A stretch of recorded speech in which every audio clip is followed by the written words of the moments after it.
Selamat pagi teman-teman Kang Hadi Conscient. Kali ini eh, tanggal 21 Desember, eh, saya bersama Ketua Umum Pengurus Pusat Asosiasi Rumah Sakit Swasta Indonesia.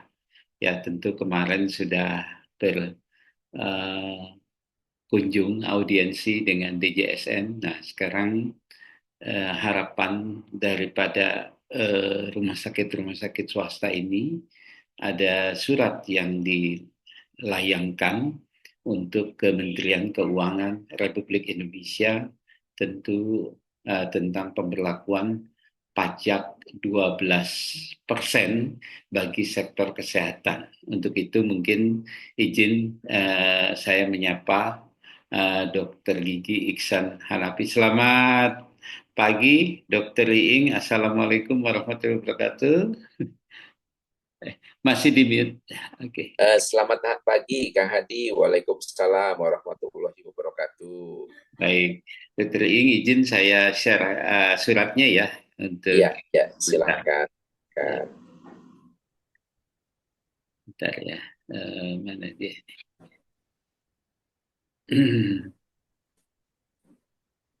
Apakah sudah terlihat Dr. Iing? Sudah.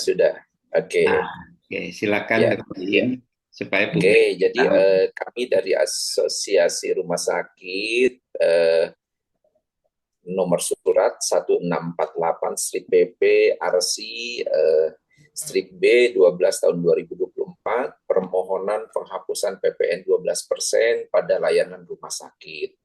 Kepada yang terhormat Menteri Keuangan Republik Indonesia, UP-nya Direktorat Jenderal Pajak di tempat. Dengan hormat, sehubungan dengan kebijakan implementasi pajak pertambahan nilai atau PPN sebesar 12% yang dikenakan pada layanan rumah sakit, kami dari Asosiasi Rumah Sakit Swasta Indonesia sebagai asosiasi rumah sakit swasta yang menghimpun seluruh rumah sakit swasta ingin menyampaikan keprihatinan serta keberatan terhadap kebijakan tersebut. Adapun hal-hal yang menjadi pertimbangan kami adalah sebagai berikut. Yang pertama, bahwa kebijakan tersebut tidak sesuai dengan dasar kemanusiaan dan hak asasi manusia. Kesehatan merupakan hak dasar setiap warga negara sebagaimana diatur dalam pasal 28H ayat 1 Undang-Undang Dasar tahun 1945 dan Undang-Undang Nomor 39 tahun 1999 tentang hak asasi manusia. Orang sakit adalah individu yang berada dalam kondisi rentan dan sedang mengalami penderitaan. Kebijakan ini akan menambah beban mereka serta dapat menghambat akses pelayanan kesehatan yang layak, terutama bagi pasien yang membutuhkan layanan lebih cepat dan spesifik di kelas VIP. Pengenaan PPN pada layanan rumah sakit dapat menghambat akses masyarakat terhadap pelayanan kesehatan. Yang kedua, bahwa kebijakan tersebut berpotensi melanggar hak akses pelayanan kesehatan.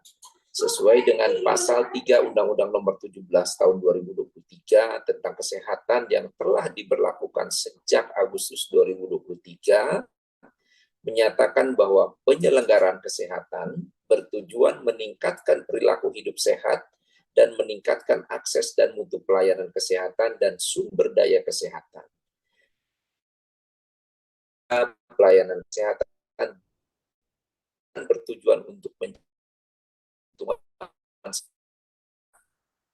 bahwa pasal 4 ayat 1 setiap orang berharap fisik pada Undang-Undang 17 tahun 2023 tentang kesehatan bahwa fasilitas kesehatan wajib memberikan akses yang luas bagi kebutuhan pelayanan, pendidikan, penelitian, dan pengembangan pelayanan di bidang kesehatan. Sesuai dengan ketentuan tersebut, maka rumah sakit, terutama rumah sakit swasta, tidak hanya melayani masyarakat berpenghasilan tinggi, tetapi juga masyarakat miskin dan menengah yang sedang sakit. Dan bahkan rumah sakit juga turut mendukung peran negara dalam memberikan pelayanan kesehatan secara menyeluruh. 3, bahwa kebijakan tersebut akan berdampak menambah beban tambahan pada masyarakat dan rumah sakit. Pengenaan PPN ini tidak hanya membebani pasien, tetapi juga menciptakan tekanan finansial tambahan pada rumah sakit. Rumah sakit ini menghadapi tekanan finansial yang berat akibat berbagai faktor antara lain. A. Kenaikan biaya operasional, harga kesehatan, obat-obatan, dan bahan medis habis pakai terus meningkat, termasuk akibat inflasi dan fluktuasi nilai tukar. B. Keterlambatan pembayaran klaim JKN. Banyak rumah sakit yang menghadapi masalah likuiditas akibat keterlambatan pembayaran klaim dari BPJS Kesehatan. C. Investasi pada infrastruktur dan teknologi. Untuk memenuhi standar pelayanan yang semakin tinggi, rumah sakit harus terus melakukan investasi besar pada teknologi medis dan pengembangan fasilitas. D. Keterbatasan sumber daya manusia, rekrutmen dan retensi tenaga kesehatan profesional memerlukan biaya yang besar, terutama untuk mempertahankan kualitas pelayanan. Dengan dikenakan PPN 12%, rumah sakit akan menghadapi beban finansial tambahan yang pada akhirnya dapat berdampak pada penurunan kualitas layanan kesehatan yang diberikan kepada masyarakat dan juga berpotensi menciptakan ketidakadilan sosial. Hal ini berisiko menurunkan kepercayaan masyarakat terhadap pelayanan kesehatan di Indonesia serta menghambat upaya pemerintah dalam meningkatkan derajat kesehatan masyarakat. Dengan meningkatnya biaya operasional, kemampuan rumah sakit untuk memberikan pelayanan berkualitas dapat terganggu. Hal ini berisiko menurunkan mutu layanan dan keberlanjutan operasional rumah sakit, terutama di wilayah dengan keterbatasan sumber daya. Berdasarkan pertimbangan tersebut, kami dengan hormat memohon kepada Kementerian Keuangan dan Direktorat Jenderal Pajak untuk 1. Mengkaji kembali kebijakan PPN 12% pada layanan rumah sakit agar pelayanan kesehatan tetap dapat diakses secara adil dan merata oleh masyarakat. 2. PPN 12% tidak diberlakukan pada pasien yang menggunakan BPJS Kesehatan. 3. Menetapkan pengecualian layanan kesehatan dari pengenaan PPN dengan memberikan insentif pajak kepada sektor kesehatan. Pemerintah dapat mendukung keberlanjutan operasional rumah sakit sekaligus meningkatkan beban masyarakat, meringankan beban masyarakat. Kami percaya bahwa langkah ini akan sejalan dengan upaya pemerintah dalam mewujudkan akses layanan kesehatan yang merata dan berkualitas untuk seluruh rakyat Indonesia. Demikian surat ini kami sampaikan, besar harapan kami agar permohonan ini mendapat perhatian dan pertimbangan yang serius demi kepentingan bersama. Atas perhatian dan kerjasamanya, Bapak Ibu, kami ucapkan terima kasih. Hormat kami, Ketua Umum ARSI, Iing Iksan Hanafi. Tembusan surat juga kami masukkan ke Menteri Koordinator Bidang Perekonomian, Menteri Kesehatan Republik Indonesia, Komisi 9 DPR, dan Ketua Umum PRSI, serta ARSI. Terima kasih, Kang Hadi. Itu surat yang sudah kita sampaikan ke Kementerian Keuangan, UP-nya Dirjen Pajak. Baik, terima kasih Pak Ketua Umum. Tentu ini sebagai upaya daripada sektor kesehatan, karena saya tahu sektor-sektor lain pun agak sedikit protes dengan, bukan protes itu, tapi merasa keberatan ya atas kenaikan pajak 12%. Saya harap memang kita semua berharap pemerintah bisa memaklumi. Nah, Dr. Ing, saya ada satu pertanyaan. Kalau dibandingkan dengan semboyan kita menahan pasien-pasien yang berobat ke luar negeri, dengan kenaikan 12% ini tentu harga obat katanya di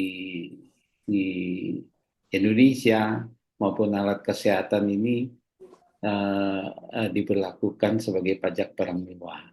Nah, apalagi ini nanti pajak kamar dan yang lain-lainnya naik 12%, ini kira-kira menurut tanggapan Pak Ketua Umum ini bagaimana? Silakan, Dr. I. Ya, baik. Terima kasih Kang Hadi. Memang selama ini ada indikasi bahwa banyak masyarakat kita yang berobat ke luar negeri, dan tentunya ini menghabiskan devisa yang cukup besar ya. Nah, dengan adanya PPN yang naik 12%, ini tentunya memang kenaikan ini tidak hanya di sektor kesehatan, saya lihat di sektor lain juga ada, dan dampaknya akan sangat-sangat berasa kepada layanan kesehatan. Nah, kalau ini diberlakukan, tentunya tadi misalnya pajak obat akan besar, alkes akan besar, bahan medis habis pakai akan besar, mungkin juga infrastruktur, misalnya lift, pembelian lift, dan lain-lain, listrik juga naik. Tentunya ini akan berdampak kepada komponen biaya operasional rumah sakit yang semakin tinggi. Ada kekhawatiran kalau memang ini diberlakukan, tentunya biaya pengobatan di Indonesia akan lebih meningkat, dan ini tentunya tidak kompetitif dengan tetangga sebelah. Nah, ini justru ada kekhawatiran nanti bahwa devisa kita akan hilang karena banyak masyarakat yang semakin nantinya semakin senang untuk berobat ke luar negeri karena mereka menganggap bahwa berobat di dalam negeri ini sudah sangat mahal. Untuk itu tentunya menurut hemat kami ini sangat kontradiktif. Di satu sisi kita ingin mengembangkan hospital tourism, tapi di sisi lain ternyata komponen biaya yang ada di sektor kesehatan khususnya di rumah sakit ini tidak sangat berkompetitif lah dengan rumah sakit yang ada di luar negeri. Ya, baik. Mungkin itu yang menjadi alasan permohonan daripada kita di sektor kesehatan. Baik, Dokter Ing, terima kasih. Mungkin satu lagi, Dokter Oh ya, Hadi. silakan, Dokter Ing, silakan.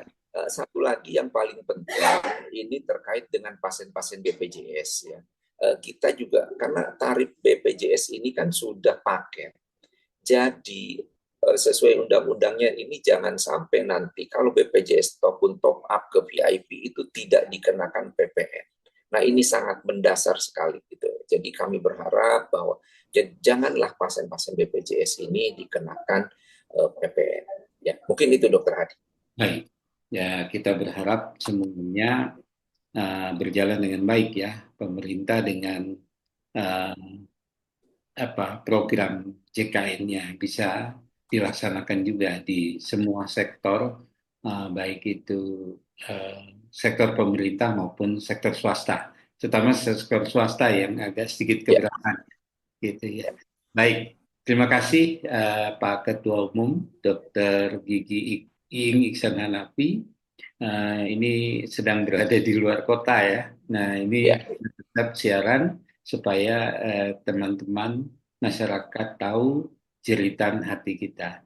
Terima kasih Dokter Iing. Salam dengan keluarga di luar kota. Salam, saya ucapkan semoga sehat selalu dan kita tabah. Amin, amin, amin. Makasih Kang Hadi, sehat selalu. Ya, Sukses, sukses. ya, Ya, ya. terima kasih. Cilik ya.